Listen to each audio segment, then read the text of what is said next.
Good evening, everyone, and welcome to the 48th Annual Fortenbaugh Lecture, which truly is a highlight of our Dedication Day observance. This lecture series was named in honor of Professor Robert Fortenbaugh, a Civil War history scholar who taught at Gettysburg College for 36 years. We're honored to have several of Professor Fortenbaugh's family members with us tonight, and I would like to ask them to stand up for just a moment to be recognized.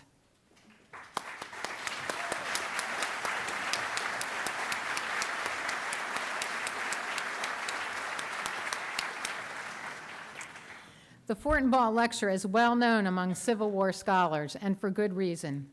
The speakers are eminent scholars of this era, and tonight's speaker is no exception. Michael Burlingame has recently written a biography of Abraham Lincoln, which William Safire has called a magisterial enterprise.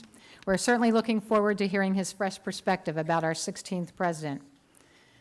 We'll also hear some wonderful music tonight, the first public performance of For the People, a new oratorio by Professor Buzz Jones from Gettysburg College's Sunderman Conservatory of Music. This composition was commissioned by the Pennsylvania Abraham Lincoln Bicentennial Commission. Gettysburg College has served as home of the Bicentennial Commission since it was formed by Governor Ed Rendell in 2006 to organize, arrange, and coordinate bicentennial tributes to Abraham Lincoln in Pennsylvania. Gettysburg's 12th president, Gordon Holland, has served as chair of that commission. Gordon served as the college's president from 1990 to 2004, and during his administration, the college grew in both size and reputation. Under his leadership, the college completed a $100, not $100, it's a little better than that. It's a $100 million campaign in 2004. It is my great pleasure to introduce my friend and colleague, Gordon Holland.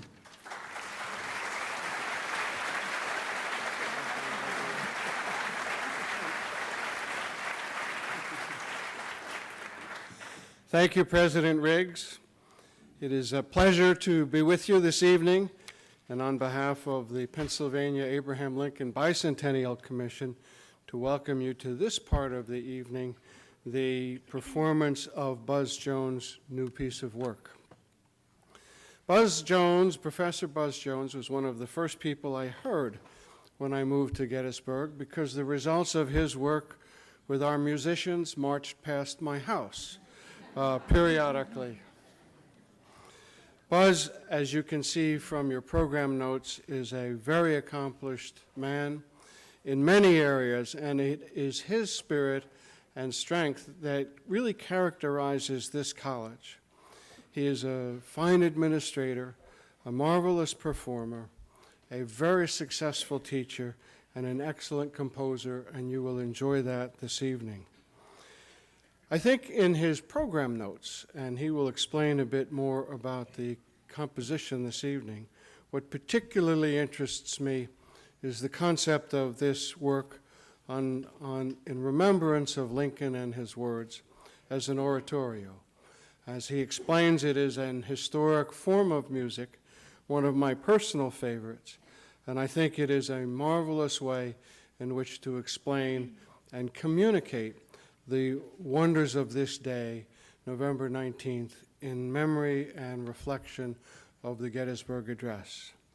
All in all, I am very privileged to know and have worked with Buzz Jones, and it is a pleasure now to introduce him to you to explain a bit more about the work we are to hear this evening. Buzz?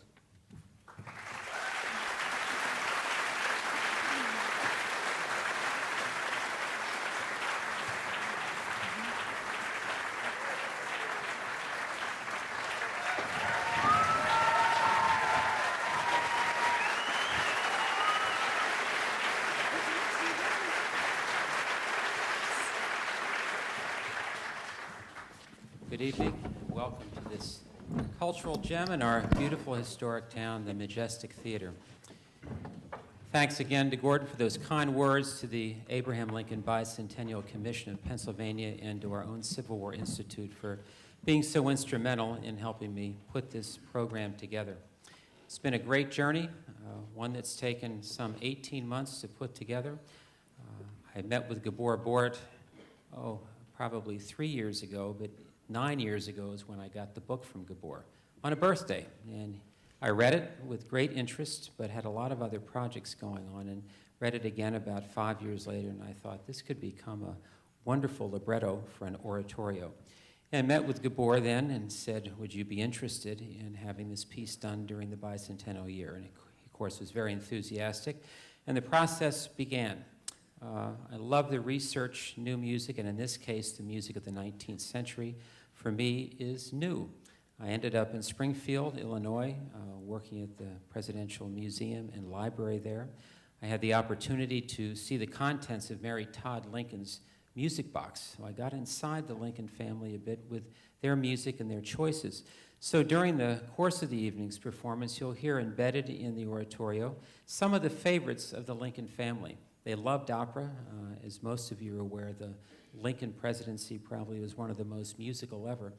Abraham Lincoln was not a musician. He never professed to be one, but he brought live vocal music into the White House constantly. He attended opera, and he loved the United States Marine Band, recognized during his administration as the president's own.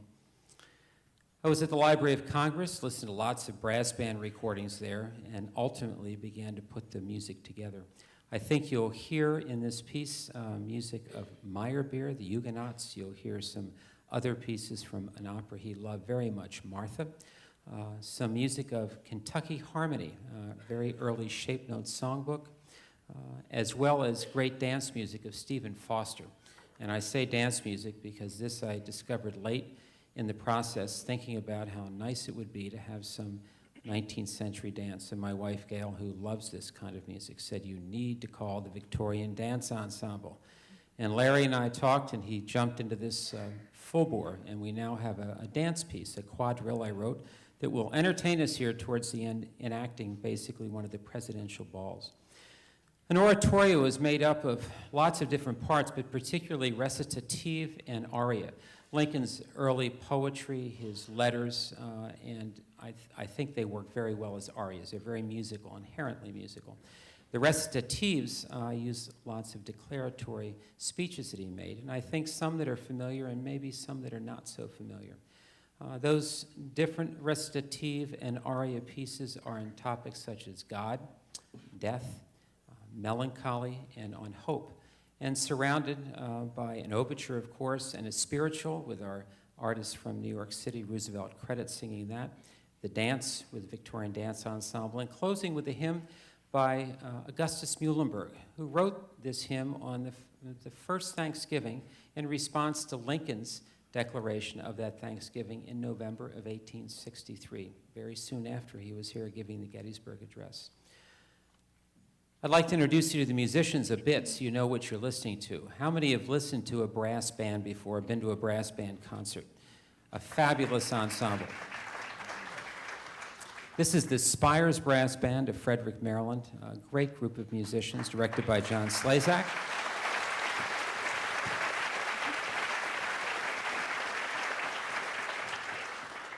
And in a way, they've become my musical muse. I've had some chances to change notes. I even changed notes 20 minutes ago. So we keep moving through that process.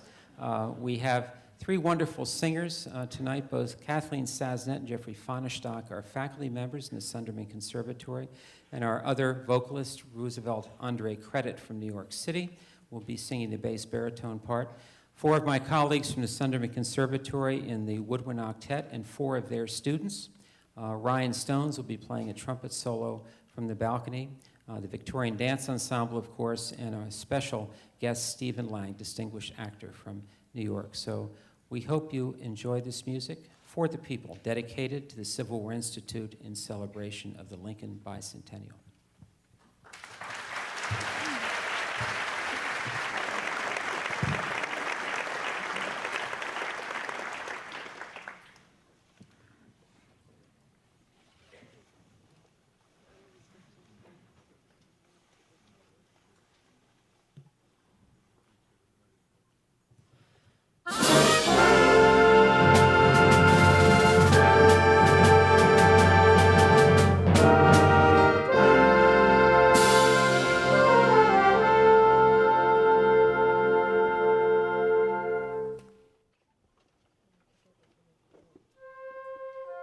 Liberty.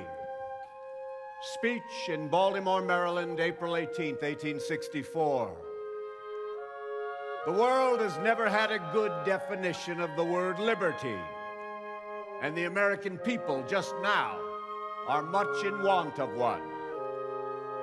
We declare for liberty, but in using the same word, we do not all mean the same thing.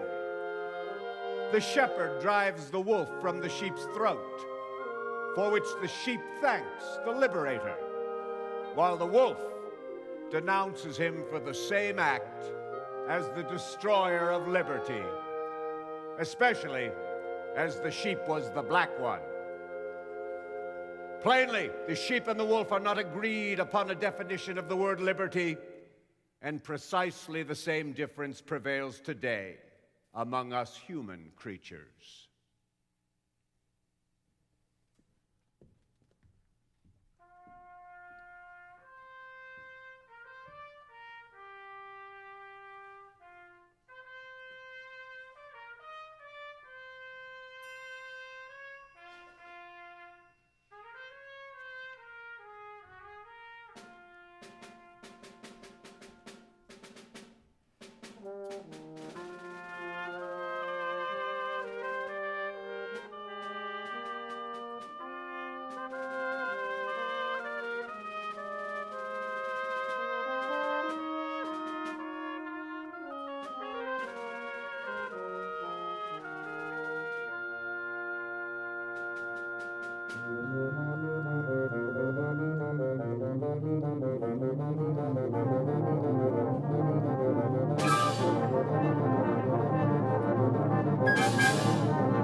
From the Lyceum Address in Springfield, Illinois, January 27th, 1838. Let every American, every lover of liberty, every well-wisher of his posterity swear by the blood of the Revolution never to violate in the least particular the laws of this country and to never tolerate their violation by others. Let reverence for the laws be breathed by every American mother to the lisping babe that prattles on her lap. Let it be taught in schools, in seminaries, and in colleges.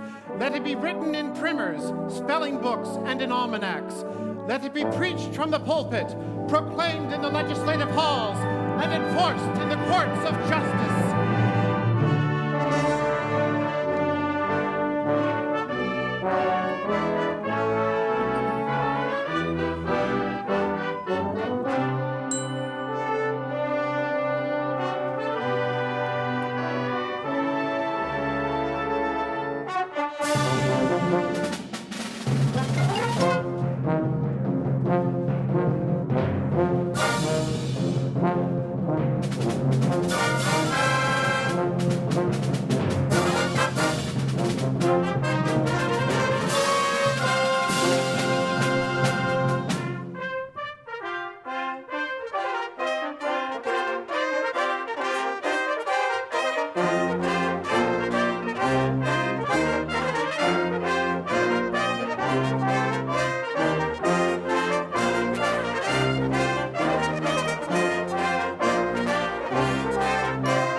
and he will not forget, and he will not forget, and he will not forget the dying man who put his trust.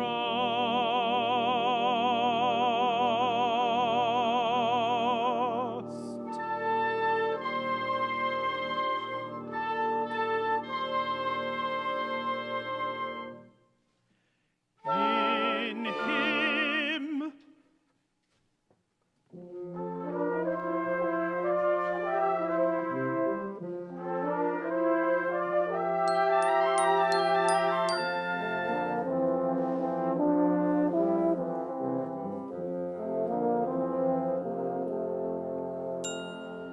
I hear the loved survivors tell how not from death could save, till every sound appear a knell,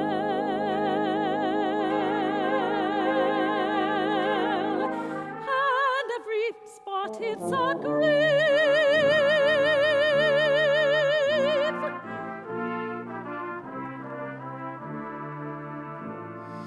I range the field with pensive tread and pace the hollow rooms and feel a companion of the dead. I'm living in the tombs. I'm living in the tombs.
We live in hard and stirring times, too sad for mirth, too rough for rhymes, for songs of peace have lost their chimes, and that's what's the matter.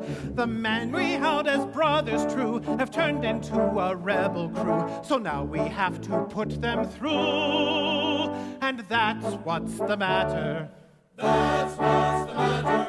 The rebels have to stand. We'll make them flee.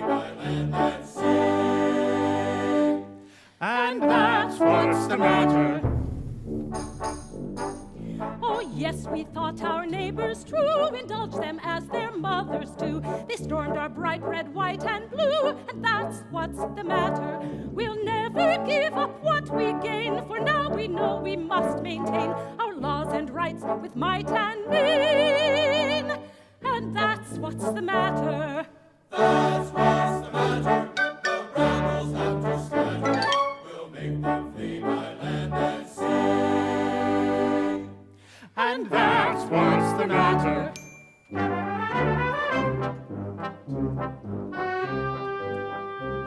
The rebels thought we would divide, and Democrats would take their side. Then they would let the Union slide, and that's what's the matter. But when the war had just begun, a party feeling soon was gone. We joined as brothers, everyone, and that's what's the matter. That's what's the matter. The rebels have to scatter. We'll make them flee by land and sea.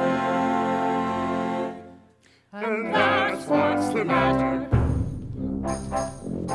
The Merrimac with heavy sway had made the fleet an easy prey. The Monitor forgot in a way, and that's what's the matter.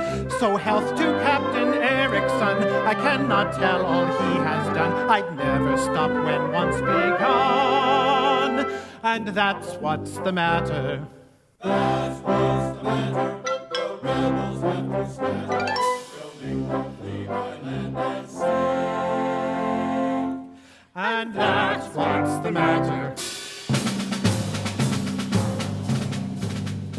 We are coming, our union to restore.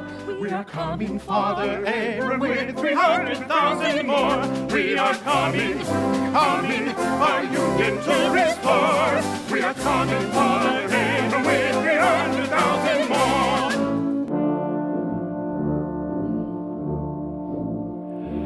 We heard our General Boritt, and thought he'd fight us long and hard.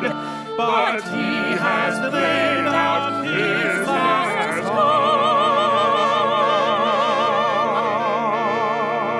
card.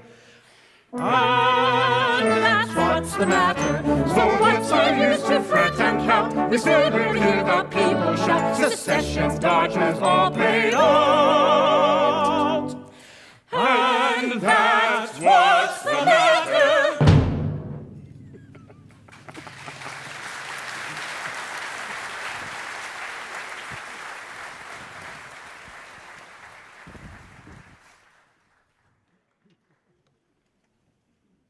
Slavery. Speech at Peoria, Illinois, October 16th, 1854.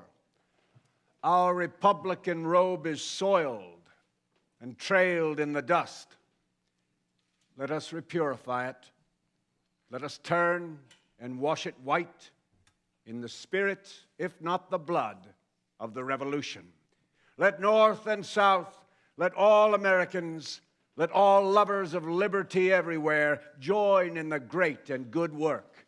If we do this, we will not only have saved the Union, but we have so saved it as to make and to keep it forever worthy of the saving. We shall have so saved it that the succeeding millions of free, happy people the world over shall rise up and call us blessed to the latest generations.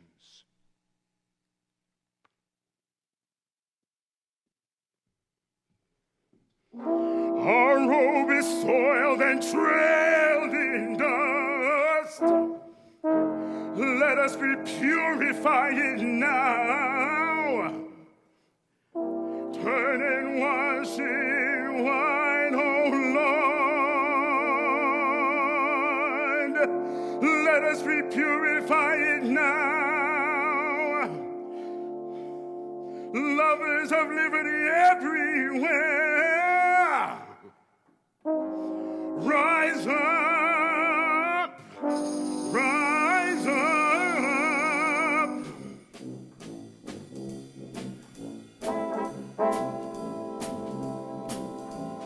Pharaoh's country was cursed with plagues, his hosts drowned in the sea. God saved them from a mighty foe, delivered from the enemy. Then they believed that his word was true. They sang his praises loud. When you pass through the waters, I will be with you. Do not be overwhelmed. And let us turn and wash it white in the spirit, if not blood. Let lovers of liberty everywhere rise up, rise up. Let us be purified, my Lord. Let us purify. Let us be purified, my Lord. Let us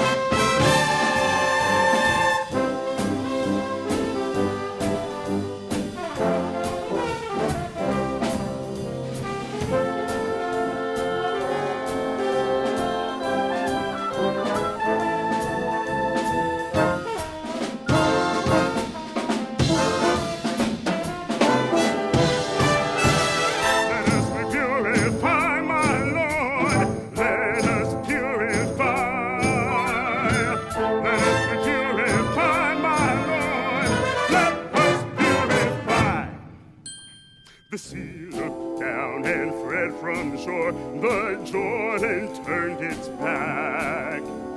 Mountains skipped like springtime rams, the hills like God's own lambs. Then they believed that his word was true. They sang his praises loud.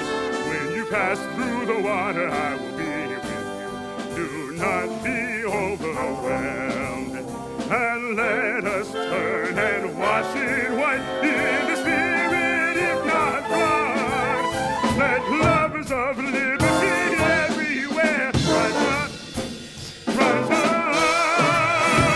Let us purify, my Lord. Let us purify, my God. Let us purify, my Lord. Let us purify. Our robe is soiled and trailed with dust. Let us purify it now. Let us turn and wash it white, oh Lord. I said in revolutionary blood. Oh, our robe is soiled and trailed with dust. Let us purify it now. Let us turn and wash it white, oh Lord. I said in revolutionary blood. Let us be purified, let us wash it white, oh Lord. Let us purify, oh Lord.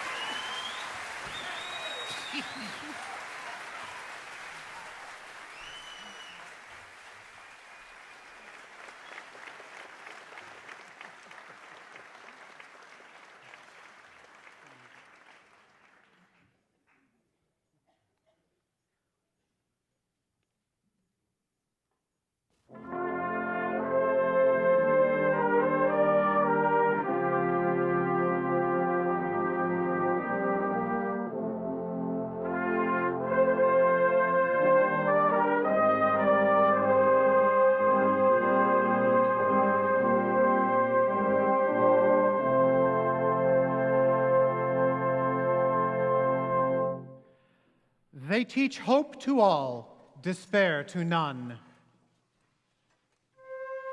The Temperance Address, February 22nd, 1842, a speech to the Springfield, Washington Temperance Society on the 110th anniversary of George Washington's birth.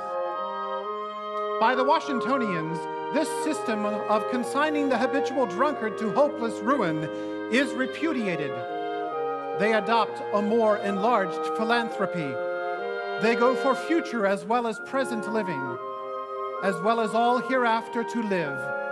While the lamp holds out to burn, the vilest sinner may return. They teach hope to all, despair to none. The power of hope upon human exertion and happiness is wonderful. A speech on free labor, September 17, 1859. Free labor has the inspiration of hope. Pure slavery has no hope. The slave master himself has a conception of it, and hence the system of tasks among the slaves. The slave whom you cannot drive with the lash to break 75 pounds of hemp in a day, if you will task him to break 100 and promise him pay for all he does over, he will break you 150. You have substituted hope for the rod.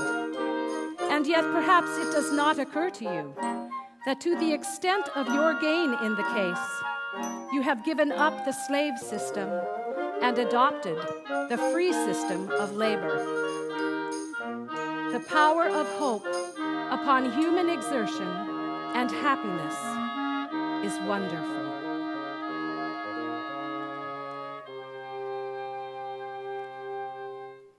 This expression of hope, however, must not be construed into a promise. To Joel Parker, His Excellency, the Governor of New Jersey, July 25th, 1863. Sir, no draft from New Jersey, other than from the above quota of 8,783, will be made before an additional draft, common to the state, shall be required. And I may add that if we get well through with this draft, I entertain strong hope that the further use of another will not be needed. Your obedient servant, Abraham Lincoln.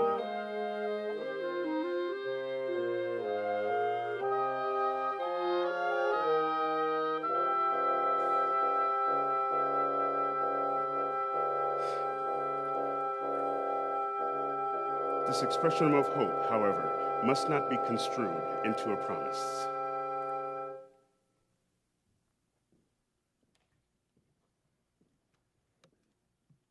From Lincoln's epic poem, My Childhood Home I See Again, September 6, 1846. And when at length, though drear and long, time soothed thy fiercer woes, how plaintively thy mournful song upon the still night rose. I've heard it oft, as if I dreamed, far distant, sweet and lone, the funeral dirge, it ever seemed of reason, dead and gone. To drink its strains I've stole away, all stealthily and still, ere yet the rising god of day had streaked the eastern hill. Air held his breath. Trees, with the spell, seemed sorrowing angels round, whose swelling tears in dewdrops fell upon the listening ground.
endless tale, ere yet the rising god of the day had streaked the eastern hill.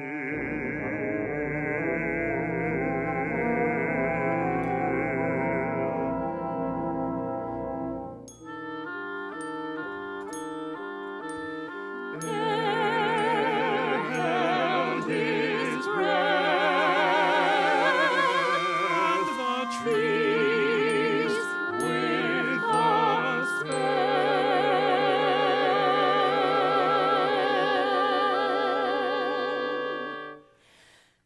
held its breath, trees with the Since our ruling hands whose swelling tears in dewdrops fill the ground. Look, it's almost time for the inaugural ball to begin, and the guests are assembling. What a wonderful night for dancing.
Let us repurify,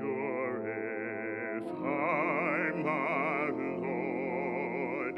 Let us purify. Please let us repurify, my Lord. Let us purify.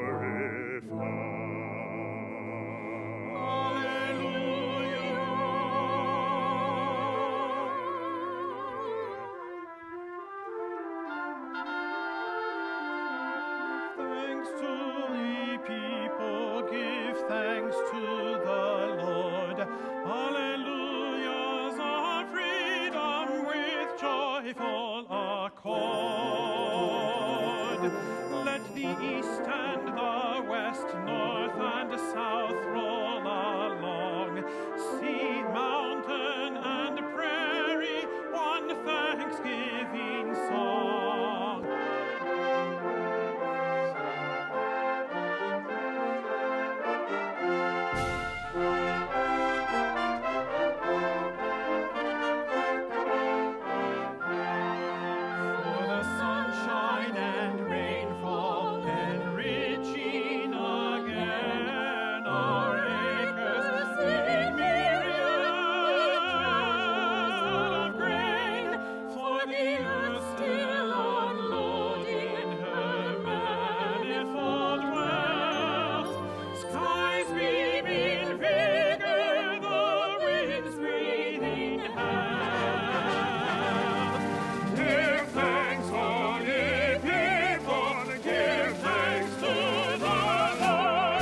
as pure